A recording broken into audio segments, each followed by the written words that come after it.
Eh bien bonjour à toutes et à tous, aujourd'hui je fais mon petit rattrapage et je vais vous parler du Marsupilami de Philippe Lachaud, le septième film réalisé par Philippe Lachaud, donc de la bande à Fifi. Et dans les semaines à venir, on va parler de full cinéma, on va rattraper plein de films, notamment Scène de Sam Raimi, et puis plein d'autres films incroyables qu'on a ratés et qu'on va rater pendant ce mois de février. Et là, on commence avec Marsupilami, un film que j'attendais beaucoup parce que c'est vrai que en termes de comédie française, je trouve que début de décennie 2020 et à la fin de la décennie 2010, en manière générale, j'ai vu quasiment que des bouses, que des daubes en termes de comédie française, même s'il y a eu quelques surprises. Mais la bande à Fifi, que j'ai découvert suite à Nicky Larson et Le Parfum de Cupidon, que j'avais adoré, et ben globalement, ça reste quand même de très bonnes comédies, selon moi, et je trouve que ça redresse un peu le niveau. Donc j'ai pas voulu débattre sur les réseaux quand j'ai vu les critiques arriver petit à petit, et quand il y avait celle de Culture Geek, il avait dit ouais c'est pour les enfants, c'est un limite indigent, un peu cringe, etc. Et moi j'ai dit ouais ça relève un petit peu le niveau quand même, parce que quand on se tape toutes les comédies françaises aujourd'hui, il y a quasiment que des daubes quoi. Enfin je veux dire quand il y a full humour, décalage en français, hein, de nos jours les comédies françaises, c'est généralement de la merde. Mais la bande à Fifi, me concernant personnellement, en tant que moi, Raphaël Excesseur, je trouve que ça redresse un peu le niveau. Enfin, je trouve que c'est quand même très drôle. Tu décroches au pire un petit sourire dans les films, même dans les films de Tarek Boudali, même si le dernier 3 jours max était un peu, ouais, était un peu plus nul que les autres. Celui-là, même 30 jours max, c'était pas fou, mais Épouse-moi mon pote, j'ai adoré par contre. Et du coup, on va parler de Marsupilami, et on va faire un top 7 des films réalisés par Philippe Lachaud, le top 7 des films de babysitting à Marsupilami. Du coup, le Marsupilami, en gros, ça parle de quoi? Ça parle tout simplement d'une famille qui va faire une croisière, et il y a le personnage donc de Philippe Lachaud, le personnage de David, David Ticoul, est envoyé par Jean Reno pour récupérer un colis, évidemment le Marsupilami, et il doit le ramener sur le continent. On ne sait pas trop pourquoi, mais on va quand même spoiler pour dire pourquoi Jean Reno veut cet animal. Et petit à petit, il va se rendre compte que c'est le marsupilami. Jamel Debbouze, qui est de retour, veut le ramener en Palombie parce que c'est la place. Là, il est en danger, il n'est pas fait pour vivre en ville, il est fait pour vivre dans la jungle. Et il va se passer pas mal de trucs très sympas sur le bateau, et très cool. Alors concernant Philippe Lachaud, je trouve effectivement, là où je peux rejoindre beaucoup de critiques ou beaucoup de commentaires, c'est vrai que je trouve que Philippe Lachaud, dans ses films, enfin dans la plupart de ses films, il joue tout le temps la même chose. C'est un peu les mêmes gimmicks, les mêmes réactions, les mêmes façons de s'exprimer, les mêmes façons donc d'être un peu embarrassé, un peu gêné. Et parfois il est soit en sous-jeu, soit il nage légèrement un petit peu dans le surjeu aussi, mais quand il s'exprime vraiment très très fort. Mais ouais, c'est vrai qu'il y a toujours la même façon de s'emballer, qui embarrasse un peu parfois. Julien Rutty, de son côté, il jouait toujours le mec un petit peu con, qui est un peu naïf, candide, ou juste très con, enfin juste très très bébête. Dans certains films, comme par exemple Alibi.com, c'est un peu moins le cas, il joue juste le gars un peu maladroit. Mais dans Marsupilami, il revient un peu bébête, quoi. C'est vraiment le bébête qu'on voit dans quasiment tous les films, dans les babysitting, les films comme ça, les Nicky Larson. Enfin Nicky Larson, il joue pas non plus très bébête comme ça, c'est différent. Mais dans les babysitting et les Marsupilami, et des sueurs de films, il est un peu bébête quand même. Donc dans la moitié de leurs films, il joue quasiment tout le temps la même chose, et c'est un peu redondant. Tarek Boudali, ouais, il joue très bien aussi, enfin, il y a quand même des scènes très drôles avec lui. Même si je trouve que il est un peu mis de côté dans ce Marsupilami-là, comme dans d'autres films aussi, il est un peu mis de côté, il est un peu ramené, il a rempli sa portée. Mais globalement, il alterne bien les rôles. Il peut être soit le pote un peu cool, soit le petit con qui te fait des pranks et qui est pas forcément très sympa. Et ou alors le perso qui sert un peu à rien et qui a apporté là un peu de force parce que c'est son pote. Mais là, dans celui-là, ouais, il s'intègre parfaitement bien, même si il n'est pas concerné par la famille. Il y avait aussi donc des critiques qu'on pouvait faire aussi par rapport aux autres films, c'est que c'était donc parfois une avalanche de références à des films cultes de l'enfance de Lachaud et de ses potes. Là, effectivement, il y a beaucoup de choses à dire. Il y a quand même beaucoup de références, mais c'est vrai que c'est pas non plus aussi étouffant que dans d'autres de leurs films, comme par exemple Les Super-héros malgré lui, ou Les 30 jours max, ou Les 3 jours max, où vraiment, limite, on pouvait se dire que le scénario reposait principalement sur les références, années 80-90, enfin des films années 80-90, des films cultes, des sagas cultes. Parfois, c'était juste dans la situation, dans des alibi.com, genre dans le premier er où, quand ils s'affrontent à un moment donné, bah, c'est dans la situation. Dans le premier Babysitting, quand il y a la course de cartes, c'est, vraiment trop drôle et c'est donc l'une des meilleures scènes de tous leurs films. J'adore franchement la quand ils prennent les cartes à la fête foraine. C'est vraiment trop drôle, c'est hilarant et c'est donc l'une de leurs meilleures scènes. Mais, ça sert la situation et oui, certes, le film a besoin de ça pour faire avancer donc l'histoire, donc le film, pour faire le scénario dont on a besoin. Mais c'est vrai que dans ce film-là, c'est pas trop le cas non plus. C'est, quand il y a des références et des clins d'œil à des films, ça permet pas donc de faire avancer le film. En revanche, dans les derniers films donc de Boudali, Tarek Boudali, puis même, de Philippe Lachaud dans Super Robot Movie Malgré, il y avait parfois beaucoup de scènes qui faisaient référence à des films, bah, des films cultes ou à des films donc, en lien avec le film à des clins d'œil où le film se reposait beaucoup en lui-même se reposait beaucoup là-dessus et sans ça le scénario n'avançait pas en fait. Et que le scénario n'avançait pas et puis limite il y avait quasiment que ça que le film était constitué, ça et puis le reste de l'humour et puis les gimmicks des persos. Mais voilà, sans ça les films n'avançaient pas. Là dans Marsupilami, je trouve que quand même que le film avance, même s'il y a pour chipoter, il y a quand même un peu trop de références, au mètre carré et là au bout d'un moment tu fais: «Oui bon d'accord, ça c'est le film s'y prête». Il y a des références au Grand Bleu, à un moment donné, bah, Philippe Lachaud donc David est déguisé en dauphin.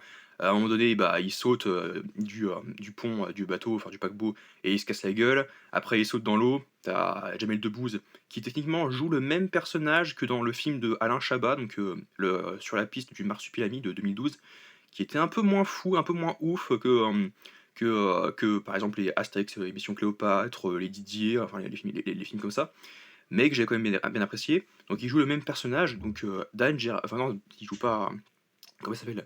Enfin je sais plus, enfin il joue son personnage et je m'attendais trop à revoir donc Dan Geraldo, donc le personnage de Alain Chabat en caméo et Alain Chabat n'est pas venu, donc ils se sont dit peut-être qu'ils voulaient pas ou peut-être qu'ils se sont dit: «Non, on va pas mettre Alain Chabat, ça serait un peu forcé». Mais il joue le même personnage, même si techniquement ce n'est pas canon, ce n'est pas la suite à la Sur la piste du marsupilami, puisque, bah, à la fin du film, bah, on spoil donc tout le film, et bien, il y a, les parents, donc le Uba, enfin les parents Marsu, donc le papa Marsupilami et la maman Marsupilami et à la fin du premier, enfin, on voit qu'il y a les 3 fameux œufs qui éclosent et il y en a un jaune, un noir et un, tacheté, enfin jaune avec des taches noires et donc les fameux, bébés Marsupilami, donc des bandes dessinées et de la série d'animation et du coup, à la fin du film, on se rend compte que les parents, bah, sont seuls et que le fameux bébé, que David a récupéré, donc que Philippe Lachaud a récupéré pour son fils, qu'il a fini par donner en cadeau, pour Jean Reno, enfin il l'avait donné pour Jean Reno, il devait le ramener à Jean Reno et bah, en fait, il est seul. Donc on se rend compte que finalement, ce n'est pas cohérent, donc du coup, c'est pas canon, même si, Jamel Debbouze revient pour jouer donc son personnage, parce que je crois que c'est le même nom, bien, ce n'est pas la suite. Donc comment dire? Bah oui, au final, David veut donner, finalement, le bébé Marsu à son fils, mais après Jamel lui dit: «Non, il ne faut pas qu'il vive avec vous en ville, il est convoité, ça va, vous allez mettre votre famille en danger, puis, le Marsupilami, vous allez mettre en danger. Il vaut mieux le remettre dans la jungle en Palombie, puis, avec sa famille», puis finalement, c'est ce qu'ils font à la fin. Parce qu'il y a aussi donc les fameux chasseurs de primes qui, veulent le récupérer. Les mêmes chasseurs de primes, enfin les mêmes, qui ont donné, le colis pour, à David, mais ils veulent le récupérer parce qu'entre-temps, tu as l'autre con de, Julien Arruti, qui, a balancé sur Instagram le marsupilami et du coup, ça a fait, déjà le tour de la France et du monde en l'espace de quelques heures. Du coup, bah, sur le téléphone, bah, le chasseur de primes se sont dit: «Bah, ah, il y en a un qui veut, qui est prêt à donner 1 million de dollars en échange donc du marsupilami, donc on va le récupérer parce que moi je sais où est-ce qu'il va aller, où est-ce qu'il est. Donc vite avant qu'il arrive en France, je vais le récupérer pour mon 1 million de dollars». Donc voilà, c'est un peu, voilà, un peu poussif. Mais il y a quand même pas mal de scènes drôles. Moi, enfin, je vais quand même pas bouder mon plaisir, c'est quand même plein de scènes drôles, même si encore une fois, Julien Reti, bah, il joue toujours le mec un peu bébête. Philippe Lachaud, donc le père un peu embarrassé qui enfin, il joue toujours un peu les mêmes rôles dans ses films. C'est un peu le bah, après dans certains de ses films, il est quand même très cool et très marrant. Mais c'est vrai que parfois il est, je sais pas, il joue toujours un peu la même chose, donc il a pas forcément donc une énorme palette de jeux quoi, effectivement. Et comme il y a des références à pas mal de mangas ou alors donc des références donc de films ou de dessins animés de leur enfance, il y a toujours ce côté un peu cartoon et dans ce film Marsupilami, tu as le côté un peu Dragon Ball, donc un peu cartoon, qui est très rapide effectivement où, le bébé Marsu se confronte au alors c'est pas un braconnier, pas du tout, le chasseur quoi, enfin, qui vient le récupérer pour avoir gagné plein d'argent. Et à ce côté de Dragon Ball où effectivement il y a la scène, il y avait déjà un peu ce côté-là donc dans Brice 3 avec Jean Dujardin, donc dans Brice, qui bien que le film était quand même pas trop à mon goût, j'avais dit qu'il était pas ouf celui-là, Brice de Nice. Mais pourtant le côté Naruto et Dragon Ball Z, marchait très bien et c'était donc l'une des scènes les plus drôles du film, là où le reste du film est un peu beauf quoi. Là où Marsupilami, donc que j'ai vraiment adoré, il y a le côté Dragon Ball qui est un peu plus rapide, un peu plus, ça va un peu trop vite. Et puis à la fin, donc tu as le fameux dragon qu'on voit à la fin, donc sur la veste du gars, et pour faire penser à Shenron. D'ailleurs, le petit, il dit ouais, mon manga préféré c'est Dragon Ball et tout, donc c'est également celui de Philippe Lachaud et puis le mien. En même temps, Dragon Ball, même si c'est devenu très très mauvais par la suite, Dragon Ball à l'époque c'était quand même cool.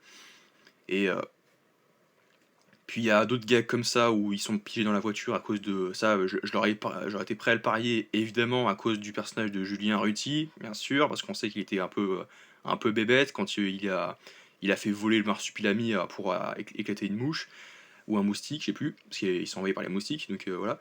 Et du coup, à un moment, il y a eu la scène où il met le feu, il fout le feu. Tu sais très bien que c'est Julien, le personnage de Julien qui a complètement foiré. Et que du coup, bah, ils sont obligés donc, de se barrer. Mais le feu se répand sur la voiture. Et puis, tu as cette scène où il y a donc le personnage de Tarek qui défonce tout et qui toutes les vitres. Et il cogne en pleine gueule le personnage de Philippe Lachaud. Évidemment, ça c'est la scène qui a fait rire tout le monde donc, pendant la bande-annonce. Et en même temps, c'est très drôle. Donc, la scène où il se prend un pain dans la gueule, quoi. Donc tu dis, bah, y a pas raison qu'on n'aime pas, quoi. Et puis, c'est vrai qu'il y a les gamins qui en prennent toujours plein la gueule dans ces films, donc du coup, quand on a posé la question en interview pour Allociné, ils se sont dit: «Ah ouais, mais ton fils, il est pas dans le film parce que t'as un fils dans le film, mais c'est pas le tien». Ah bah, on comprend tout de suite pourquoi effectivement, ce n'est pas lui qui va jouer donc le fils donc de Philippe Lachaud dans son film. Parce que dans tous les films de Philippe Lachaud, les enfants en prennent plein la figure et ils se prennent des coups de poing dans la gueule. Et c'est ce qu'on a vu dans la bande annonce. On a vu donc effectivement que l'enfant donc de David dans le film jouait avec le bébé marsupilami. Et bah, voilà, ceux qui rigolent se prennent une tapette, donc forcément il y a un moment donné il rigole et puis il se prend la queue en boule du marsupilami dans la tronche. C'est rigolo, mais c'est vrai que les enfants en prennent toujours plein la figure dans ces films. Je sais pas, il a un problème avec les enfants, Philippe Lachaud. Dans tous ses films, il y a des enfants qui prennent cher. Donc dans tous les films qu'il a fait, les enfants glissent, trébuchent ou se prennent une pancarte ou un panneau dans la tronche, et ça, ils prennent cher. Ça vraiment, c'est un peu du sadisme. Et pareil pour les animaux. Donc les animaux, ils prennent souvent cher dans les films. Là, c'est pas trop le cas. Au contraire, c'est même plutôt les animaux qui donnent du fil à retordre aux humains. D'ailleurs, il y a la scène parce qu'il fallait faire la scène avec les fameux piranhas ou les piranhas. Donc forcément, bah, les piranhas, à un moment donné, bah, ils vont forcément croquer donc des parties ou des jambes, donc forcément de Jamel et tout. Et du coup, le twist à la fin, on se rend compte que Jean Reno était malveillant et qu'il voulait s'approprier le marsupilami, le bébé marsupilami, pour faire des expériences sur lui, donc des expériences illégales et avec des animaux. Donc il maltraite un peu des animaux. Et il y a un truc un peu con et pas du tout réaliste, mais bon, tu me diras, ok. Après, c'est un petit peu. Enfin, le truc avec la fameuse fleur magique qui permettait donc de rajeunir, donc, qui était donc le fameux élixir de jouvence, marchait beaucoup mieux dans le film de Chabat. C'était super drôle, même s'il y avait le côté prophétie qui servait à rien, qui était là, l'homme à la main carrée, le mec au pied plat, au pied jaune. Ça ne servait absolument à rien avec la petite voix. Mais sinon, à part ça, le côté élixir de jouvence avec la fleur magique, ça marchait mieux. Là où, en fait, Jean Reno, il dit ouais, ça n'a rien à voir avec le marsupilami, mais enfin, si, c'est je veux le marsupilami parce qu'il veut nous donner, il va nous permettre de guérir contre des maladies, etc. Je vais récupérer son ADN. Et il montre ça aussi à d'autres pour dire oui, j'ai récupéré donc de l'ADN de paresseux. Du coup, t'as le mec qui se fait asperger, qui a de l'ADN de paresseux, et du coup, il est hyper lent et tout. Et puis aussi, il y a la fin qui est un peu facile, qui est un peu bête, mais en même temps, c'est une comédie, tu me diras, ok. Où Philippe Lachaud, bah, David est sur le point de se faire arrêter finalement par Jean Reno qui lui dit ouais, t'avais une chance de t'en tirer et de me remettre l'animal. Là, tu vas finir au trou, maintenant derrière les barreaux. Et puis en hélicoptère, t'as Didier Bourdon qui joue le père de Jamel Debbouze qui vient la récupérer, «Ah, je viens vous sauver» et l'hélico, va s'enfuir avec du coup la famille de David et le marsupilami et Jamel Debbouze et au moment, bah, où David est sur le point de se faire arrêter, bah, la queue du bébé marsu vient l'attraper puis, finalement il est sauvé à la dernière seconde. Et il le ramène en Colombie pour être sûr que tout soit que personne ne puisse retrouver la trace du nid du marsupilami et de sa famille, bah, ils détruisent la carte. Mais après ils disent ouais, Jamel lui dit: «Ouais, mais ça implique que même nous, on pourra plus jamais le revoir, donc c'est un sacrifice, mais en même temps c'est utile parce qu'il faut que personne le trouve et que le ramène sur le continent». Donc voilà, c'est un peu, tu te dis: «Oh mon Dieu, j'ai pleuré». Bah non, pas du tout, mais en même temps c'était quand même drôle, tu dis: «OK, c'est quand même sympa». Moi, je vais pas bouder mon plaisir, j'ai trouvé ça très sympa, honnêtement. Moi, je trouve vraiment que leurs films à Philippe Lachaud, Tarek Boudali et Julien Reuty et Élodie Fontan, donc réalisés par, Lachaud, globalement sont tous très bons. Moi, j'aime beaucoup, ces films, ces comédies françaises-là.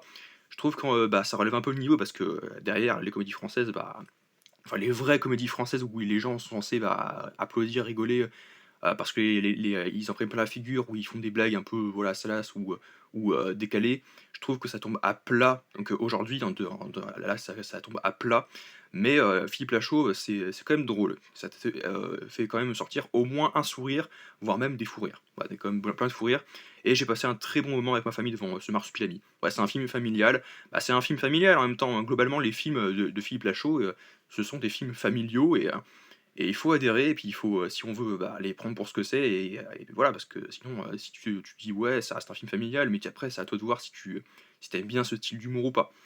Donc moi j'ai aimé. N'hésitez pas à me dire ce que vous en pensez et on va passer au petit top, 7, le top 7, donc le classement donc des films, de Philippe Lachaud. En septième position, donc ici où je vais mettre, Super héros malgré lui. C'est celui où effectivement j'ai eu plus des petits, sourires que des petits rires. Il y a eu plein mal de références aux super-héros, à Batman, à Spider-Man, à Superman, aux X-Men et cetera. Mais ouais, c'est celui où il était un peu trop lourd, il y a un peu trop de vannes, un peu de cul et tout, c'est pas forcément très très fin parfois. Et puis le côté où il perd un peu la mémoire, moi je trouve que c'est pas trop réaliste. Tu vas me dire: «Ouais, mais c'est pas réaliste, c'est censé être un film de super-héros». Bah oui et non, parce que le film de super-héros, en fait, c'est donc, le film que, bah, l'acteur, donc du coup le personnage donc de Philippe Lachaud, Cédric Dugimon est censé jouer. Parce que là sinon c'est, Philippe Lachaud, donc c'est un acteur c'est un acteur quoi, qui veut percer dans le cinéma et qui veut rendre son père fier. Donc il y a pas à dire: «Ouais, c'est réaliste, c'est pas réaliste». Bah, ce côté-là, super-héros, tu dis: «Bon après c'est un peu décalé parce qu'il se prend pour un super-héros là où c'est juste un acteur». Mais c'est vrai que le côté où il perd un peu la mémoire, où il fait: «Je sais pas, ah ouais», tu fais: «Ouais», c'est le moment un peu tu fais: «Bon OK d'accord, c'est pas forcément comme ça que ça marche». Mais à la limite qu'il sache plus qui il est et tout, tu fais: «Bon OK d'accord», mais après qu'il soit un peu naïf, hein, ouais, c'est ce qu'il dit, ouais, il veut pas être aussi naïf, hein, aussi bête quand même pour croire à tout ce qu'il voit, qui interprète tout, directement. C'est vrai que c'est un peu bébête aussi et bah, c'est le moins drôle, je trouve, personnellement, de tout ça. C'est un peu le moins drôle. En top 6 je mettrais donc le premier er alibi.com, vous avez vu? Alibi.com, du coup, bah, c'est, le premier qui pareil, est un peu moins drôle, c'est je sais plus, c'est un peu moins drôle, un peu moins, ouais, décalé. J'ai trouvé donc le 2 de manière générale, on va en parler dans 2 minutes, beaucoup plus rythmé au niveau des vannes et au niveau des sketchs. Là où dans celui-ci, il y en a, mais c'est un peu, c'est pas trop pince sans rire, après oui, il y a aussi donc le chien Pipou, le Lucky qui en prend toujours aussi plein la figure, donc pareil les enfants donc dans tous les films, ils prennent toujours cher. Mais dans alibi.com, je j'ai pas l'impression, enfin je me rappelle, enfin je l'ai revu il y a pas longtemps, c'est donc l'un des rares films effectivement où les enfants sont safe, donc ils ont absolument rien. Mais là où celui qui déguste un peu plus, c'est le chien, donc le chien donc de Elodie Fontan, donc le chien de Flo, donc Lucky qui en prend plein la tronche.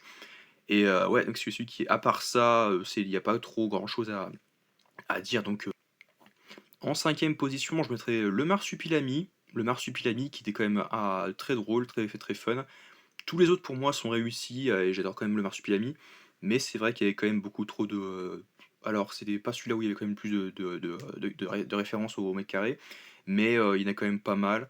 Après l'humour se lâche, même si c'est vrai que tu donc cette scène un peu ouf avec Jamel où il se cogne contre où il se bute contre, Philippe Lachaud, tu dis pour dire: «Ah vous êtes un fou, vous êtes un fou, vous êtes un fou». Je fais: «C'est vrai que c'est des moments où tu fais: "Bon OK, un peu stop quoi». Mais mais en même temps j'étais dedans. pas grand chose à dire parce que le marsupilami, on en a déjà parlé en critique. En quatrième position, je mettrais Alibi.com 2. Alibi.com 2 qui était nettement plus drôle et plus fluide que le premier, parce que bah, il y a constamment des gars qui arrivent, et puis ça. Et tous, franchement, te décrochent donc des fous rires. Là où Alibi.com, à part Je vais être méchant, le petit chien, même si encore une fois, c'est que la maltraitance animale, et puis dans ce genre de film ça passe, mais c'est vrai que quand les chiens ils s'en prennent plein la tronche, tu te fais ouais, quand même les pauvres. Mais à part ça, c'était donc l'un des seuls moments où vraiment j'ai explosé de rire, donc c'est un peu méchant, c'est un peu sadique. Mais dans Alibi.com 2, il y a quand même tous les moments, en gros, qui est censé te décrocher des fous rires, marchent mieux sur moi.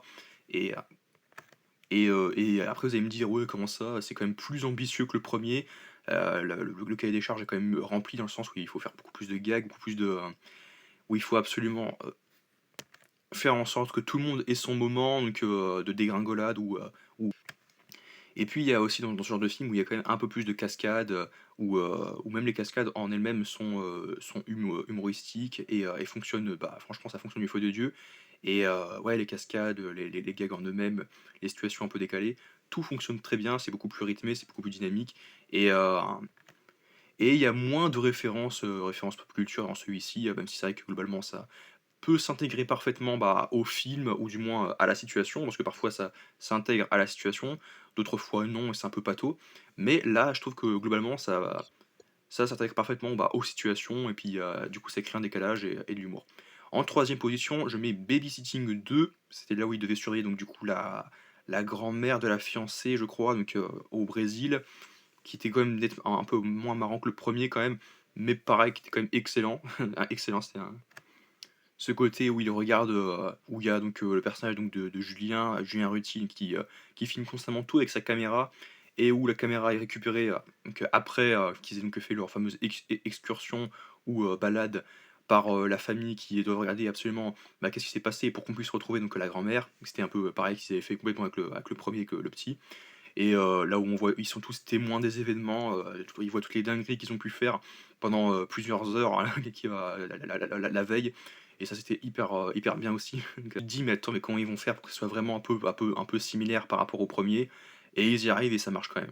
En top 2 donc j'ai vraiment hésité, donc j'ai quand même mis Nicky Larson. Nicky Larson et le parfum de Cupidon, qui est le premier film que j'avais vu donc à l'époque en 2020, enfin c'était en 2019 ou 2020, c'était en 2019. 2019 et du coup on a fait notre rattrapage, après on a vu j'ai vu les babysitting et alibi.com et après donc je suis allé les voir. C'est Nicky Larson, je connaissais de très loin, j'ai jamais vu City Hunter, jamais lu Nicky Larson, enfin vu Nicky Larson ou lu City Hunter et vu City Hunter, mais enfin après de très loin, donc quand même je savais très bien que c'était quand même Vincent Roupion qui faisait donc la voix. D'ailleurs en plus il y a Vincent Roupion qui a fait un caméo donc qui apparaît à la télé, c'est drôle. Tous les références et les clins d'œil, même si je les ai pas forcément toutes, qu'après il y a mes parents qui en avaient d'autres, mais après il y en a quand même certaines que moi j'avais eues et qu'ils savaient pas, même si c'est leur génération, années 80 et tout. Et beaucoup de références clins d'œil aux années 80 qui pour le coup passent beaucoup mieux que les autres films, leurs films à eux, parce que bah, ça s'intègre parfaitement, et puis c'est le canon Nicky Larson. Puis il y a pas mal de détails et clins d'œil, franchement, à travers des vannes et des caméos, qui sont très fun, franchement, j'aime quand même beaucoup. Et enfin, premier, bah, Babysitting, le premier Babysitting, donc qui est le premier film réalisé par Philippe Lachaud, qui est excellent, encore une fois, donc la scène avec les cartes pour faire penser à Mario Kart, trop bien, franchement, ils se font flasher, c'est rigolo. Le côté de là-haut aussi, c'est rigolo, même s'ils disent ouais, mais c'est que des références de films ou de dessins animés qu'on a. Ouais, mais selon celui-ci, je trouve que ça passe mieux et ça fait partie de l'histoire. Ça vient s'ancrer donc à l'histoire. Et le film a pas besoin de ça pour avancer. Alors oui, certes, il a besoin de ça pour mettre le quota de vannes et donc de gags et de sketchs qui fonctionnent très bien. Bah après, sans ça, tu peux les remplacer, les switcher par d'autres, quoi. Ils auraient pu faire d'autres sketchs ou d'autres références qu'ils n'ont pas forcément mis dans le film. Mais en fait, le film a pas besoin de ces références pour avancer le scénario. Le scénario, c'est il faut retrouver le gamin, enfin il faut surveiller le gamin, donc Chaudel, et le ramener parce qu'il se casse à la fête foraine. Mais le film a pas besoin de références pour bah, qu'ils aient un point A, un point B, pour qu'ils puissent réussir à le récupérer. Et qu'ils vont dire, mais si justement, comme tu l'as dit, pour aller d'un point A à un point B, c'est Super Mario et c'est nul, c'est pas, ça n'a rien à faire là et tout, ça n'a absolument rien à faire là. Le Super Mario, bah, dans la situation, c'est quand même drôle, où il s'embrouille avec un forain un peu, ouais, qui est un peu bourru, un peu à manouche, quoi. Et ils arrivent à rentrer. à la maison en carte. Et concernant d'autres films, bah, le film a pas besoin de ça pour avancer, quoi. Puis ça, pareil, il y a quand même beaucoup d'humour, et c'est quand même ce que le film que j'ai quand même trouvé le plus drôle avec Nicky Larson. Alibi.com 2 et les Babysitting, c'est quand même les plus drôles, c'est quand même les plus marrants. Donc n'hésitez pas à me dire ce que vous pensez globalement de la bande à Fifi, si vous aimez ou pas du tout, moi j'aime beaucoup. N'hésitez pas à aimer, partager, commenter, à vous abonner, à me dire ce que vous avez pensé du film Marsupilami, à me dire ce que vous pensez des films de Philippe